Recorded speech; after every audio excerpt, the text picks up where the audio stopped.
Awesome. OK, thank you very much. Give yourselves a round of applause. You made it. Woo! It's a pretty cool meetup starting at like 11. You made it to the end. Congratulations. Yeah, I'm the last talk of the day. They might have done that on purpose. Thank you for sticking around. I'm here to talk about change detection, and in particular, how change detection has kind of evolved over the years in Angular.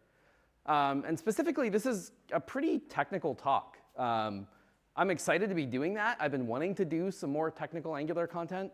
So yeah, when Michael invited me, I just took the opportunity to go for it. And change detection, for me, is a rather interesting term.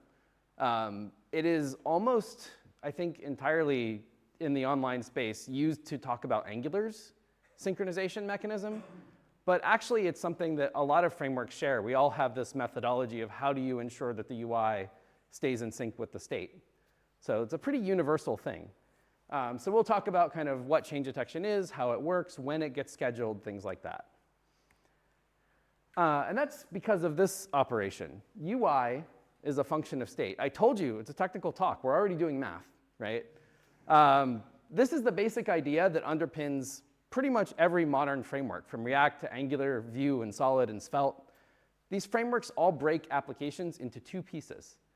There's the state, the data in your application, and then you have some transformation that you define that tells the framework how to take that state and generate a UI from it. And so what this equation is representing is that the state of the application completely determines what will be on screen at any given moment. And that's the framework's job, is to help you manage that state and to perform this transformation to generate a UI from it.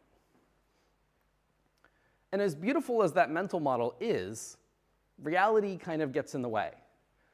For one, we can't actually build Angular to completely throw away the UI and regenerate 1,000 DOM nodes every time you change your state, right? If we just recomputed the UI from the state every time. That would be pretty slow. And even if we could be efficient at that, throwing away the DOM has consequences, because the DOM has state as well. So here I have a simple input element. And you can already see that there are some kind of parts of state that are associated with this input element that we don't normally think about in our application. For one, the user has entered a value here. We might not have read that value out in the framework yet. They might be in the middle of typing it. They haven't pressed enter. But there's text in this input. They've selected some part of it. So they have a cursor position. They have some selection. And of course, the browser cares about focus. A certain element might be focused at any given point. And if you destroy the DOM and recreate it, that focus is lost. So you'd have some very sad users if you just wiped out their form in the middle of what they were typing. So modern frameworks get clever. Instead of recomputing the entire UI on every state change, we instead recompute something I would call delta UI, or the change in what the UI should be showing, the change we need to make to the DOM. It's much faster and more correct to update the DOM when things change than it is to completely replace it. That's how browsers actually are supposed to work, right? But different frameworks have different approaches to this, different ways of solving this problem. So take React, for example. In React, you write your components as functions, and they take in the state, and they return the UI, right? The VDOM.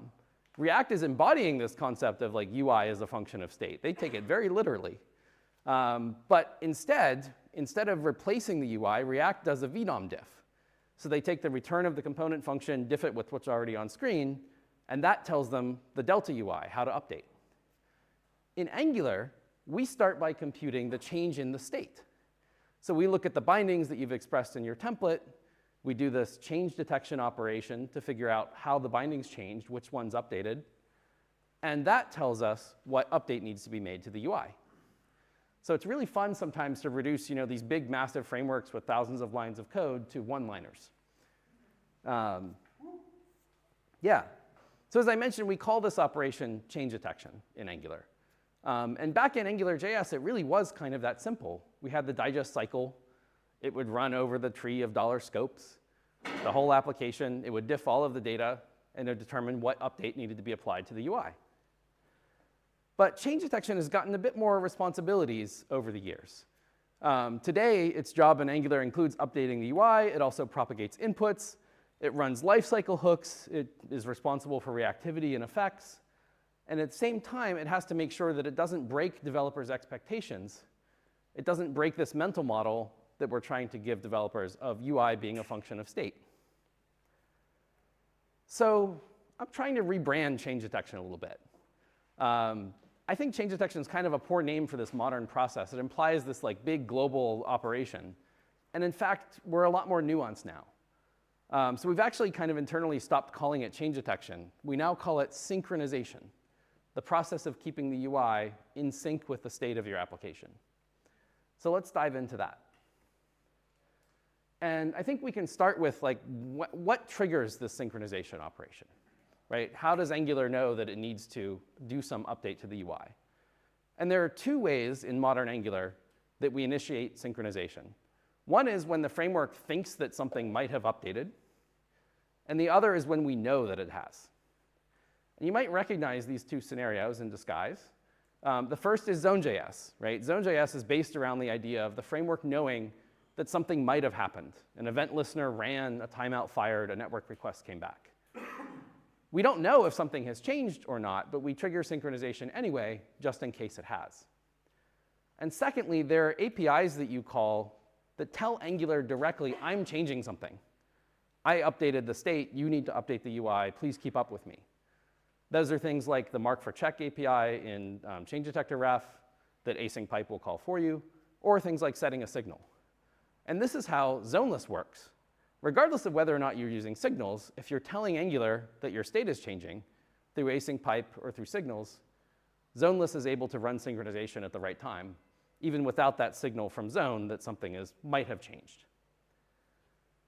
So this is kind of the fits on a slide version of what Zone.js is doing, right? We monkey patch add event listener so that whenever any operation happens in the browser that might update state, we call this schedule synchronization method to tell Angular, hey, something's out of sync, we need to update. Mark for check, on the other hand, is talking to this thing in Angular we call the scheduler and telling it, hey, the user, the developer, actually changed something. Right? We're sending the scheduler a notification, hey, something updated, we need to run synchronization. And as I mentioned, it is scheduled. We don't run it immediately. So when synchronization gets scheduled is actually something that, again, differs across all of the modern frameworks. And there are a few different options. It could be done immediately. Like we could, the moment you set a signal, say, OK, let's update the UI. Let's get the DOM back in sync with the signal. In fact, the Wiz framework you've heard a little bit about at Google does have some rendering operations that work that way. And this was kind of how Solid worked before a lot of their recent batching changes. So what this means is that every signal set line, every time you set a signal, immediately after that, the DOM would be in sync. The framework would run, it would update text bindings, it would create and destroy NgIfs in order to get the UI back in sync with the state. And you set the next signal and we render again. And that, as you might imagine, is not always the best for performance, especially if you're changing a lot of state at the same time, a lot of different signals, or a lot of different observables.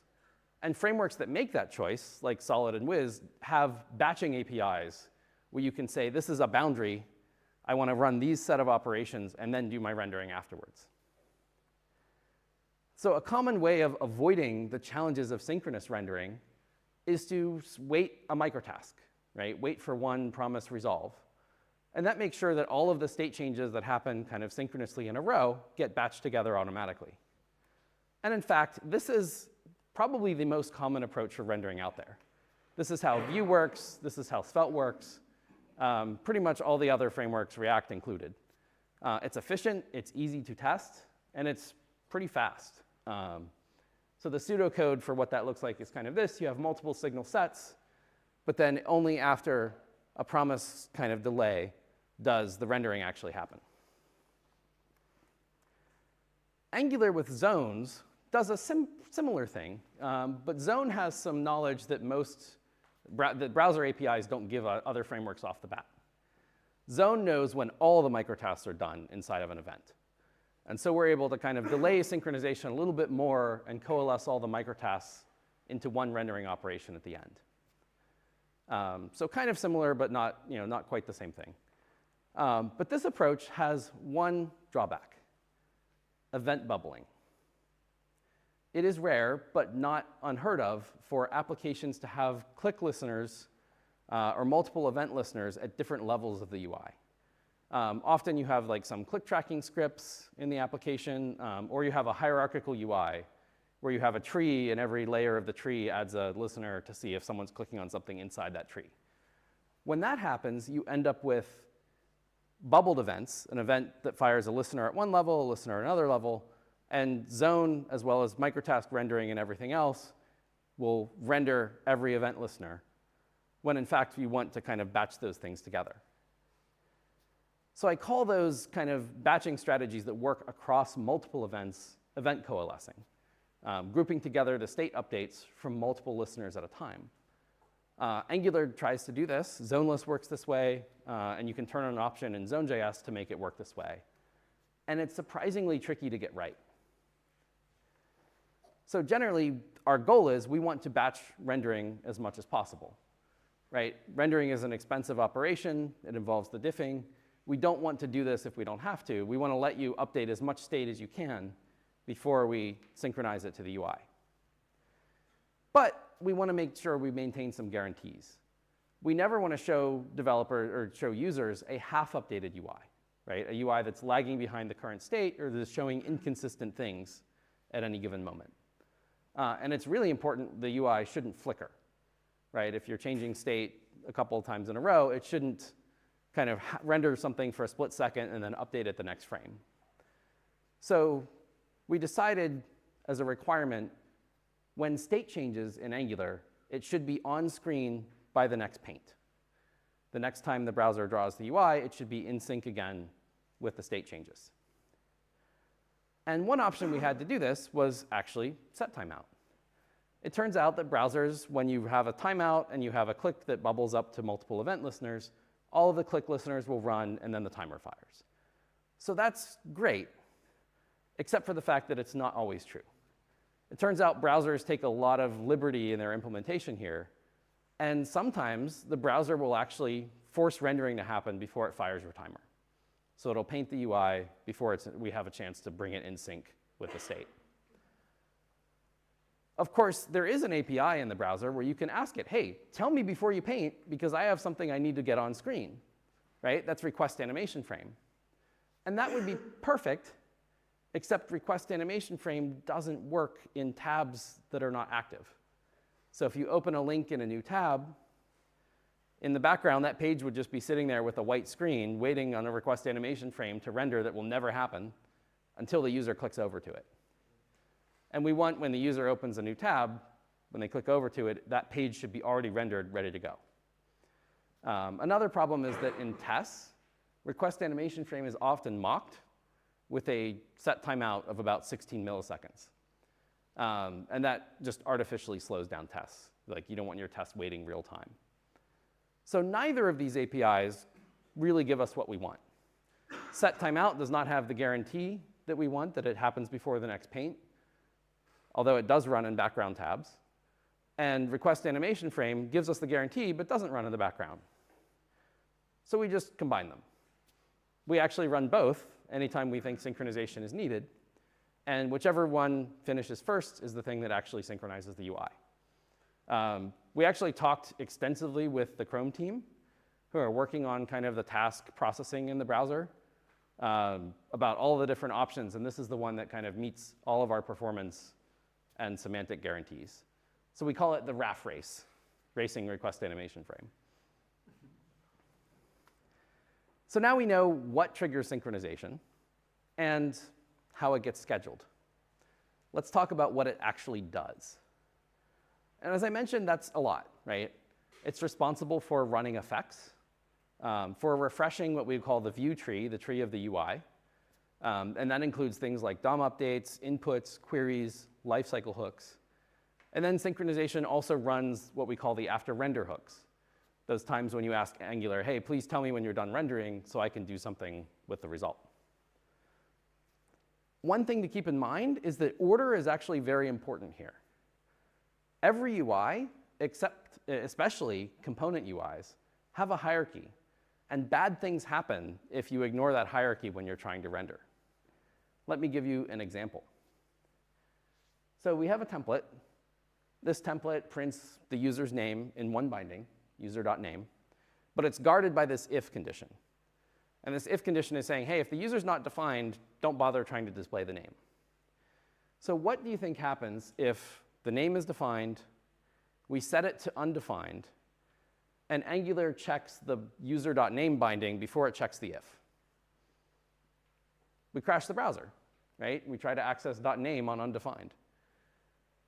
So what's happening here is the if part of the template is guarding the existence of the other binding. It's actually saying this binding should not exist unless the user is defined. It's controlling what data the downstream part of the UI sees. And so parents are able to enforce these kinds of restrictions on children, and we have to respect that when we're updating the UI. So it's not just a matter of refreshing all the bindings in some arbitrary order. We actually want to walk the UI top to bottom and flow the data down at the same time to give parents the opportunity to say, wait a minute, this child shouldn't exist anymore. And it'll crash if you try to check it. The same thing is true of effects. An effect is able to do the exact same thing and control the existence of a part of the UI, a child part of the UI, based on the data, right? Based on whether some data is defined or not. So with effects, we have kind of the same problem. We need to run them in parent-child order, following the natural structure of the UI, in order to make sure that the data flows correctly and that children don't get checked when they're in an invalid state. And every reactive framework that has effects provides the same ordering guarantee. So, speaking of kind of updating the UI, right, we keep track of when a part of the UI is in what we call a dirty state. It needs to be synchronized. Something inside of that part of the UI needs to be flushed into the DOM. And there are several different dirty states that we track for a view. A view can be marked for check. This is what happens when you call a component, change detector ref mark for check. And that operation happens, you might know, all the way up to the parent. So the root component in the application gets marked for check, its child does, its grandchild does, all the way down to the component that actually needs the update. And that's so the change detection traversal algorithm knows it can follow this path of things that are dirty all the way down to the children. We also note when a particular view or component in the UI is dirty through a signal changing. And we keep track of that separately because it has separate semantics. Signals don't really require this traversal all the way down from the top. We only need to make sure that we run things in order. And to make sure we do that, we keep track of when a parent part of the application, part of the UI, isn't itself dirty, but contains something that is. Whether that's a child that needs to be checked with signals, or whether that's an effect that might need to run. And we eventually roll this up and keep track of the application as a whole and what operations need to happen on the application level. Whether there's effects that are at the top level that need to run, whether the UI needs updated, or whether there's after render hooks. And we update that dirtiness through this scheduling mechanism we have. So whenever you call mark for check, you're not only setting the individual view, hey, you're dirty, you need to be checked. We're also telling Angular, the application level, hey, something in this application tree needs to be checked because a view got marked for check. And with that, we can finally kind of look at the change detection algorithm at the top level. And in fact, it's kind of surprisingly tame for all the complexity that it has. So we have this while loop. And this while loop is what's controlling how many times we need to run through the tree. So it's possible that in a lifecycle hook or something, in the middle of one part of the UI, you might set a signal, emit an observable somewhere that makes another part of the UI dirty. And so we have the while loop to kind of say, go back and update things as often as it needs. So we start by checking root effects, then we check the view tree, If the view tree is clean, then we continue on and check render hooks. Otherwise, we kind of go back to the top and check the view tree again, as many times as we need. So when we do start kind of checking views in the UI, we have two modes of operation. We have two ways in which we can process the UI tree. These are the things that allow us to trim away the parts of the tree, the parts of the UI that we don't actually need to visit. And that's really important because for performance, we don't want to walk the entire UI every time we're checking if something is dirty. We only want to look at those things that might have actually changed. And so we want to be able to prune away and ignore the parts of the view tree that can't actually have any updates in them. This is what allows synchronization to scale with the number of things you change rather than scale at the size of your application. So we have global mode, which is the default in zone-based change detection. And when we're checking in global mode, we're checking all of the components that are not on push, right? Or if the component is on push and dirty. And we also have targeted mode, which is the default for zoneless change detection. And in targeted mode, we kind of ignore components unless we have an active signal that they're dirty. They're marked for check, or they were updated with a signal. And the trick is that as the algorithm descends from parent component to child component to grandchild component, it's switching back and forth between these modes. So when we encounter in global mode a non-dirty on-push component, so something that would be excluded, we switch to targeted mode and check its children if we need to. On the other hand, when we encounter a dirty component in targeted mode, we switch back to global. And that's what is allowing components that are updated through signals or are dirty to be checked, even if the parents are kind of on push and would otherwise block it. It's a lot, so let's look at a couple examples. Suppose we're building an application with a component tree that looks like this, right? The red components are kind of default change detection. In Angular, they would kind of change detect every time Zone is telling us that something happened because they might be dirty. The purple components are on push, right? So they shouldn't run unless something actively is dirty inside them. So let's suppose we call mark for check on this right-hand side kind of middle on push component. I'm going to mark the components that are marked for check through this process with the C, just to indicate they're dirty through mark for check. So in zone-based change detection, we would start with the root component, which is in global mode. So we're going to clear its mark for check flag and check that component. Global mode will skip the left-hand side because it's on push and it wasn't marked. It will descend through the right-hand side on push component because we did mark it. And we're also going to run this default component at the bottom because it's not on push and we're in global mode. So let's look at the same operation, similar operation with signals in a zoneless application to kind of contrast these two approaches. So suppose we set a signal that also makes the same on push component need to be checked, right? I'll indicate with the S flag that it's set through signal. And we will tag the root component, but not as needing to be checked, just that it contains something inside of it that might be dirty. It does have kind of a dirty child somewhere in its tree. So zoneless change detection will start in targeted mode. And in targeted mode, we won't actually check the top level red component, right? It wasn't dirty. We just needed to go through it to get to something that was. So we'll visit the root component in targeted. We won't visit the left-hand side. Again, it's on push, not dirty. We will descend down and check the component that updated through the signal. Great. That will be checked.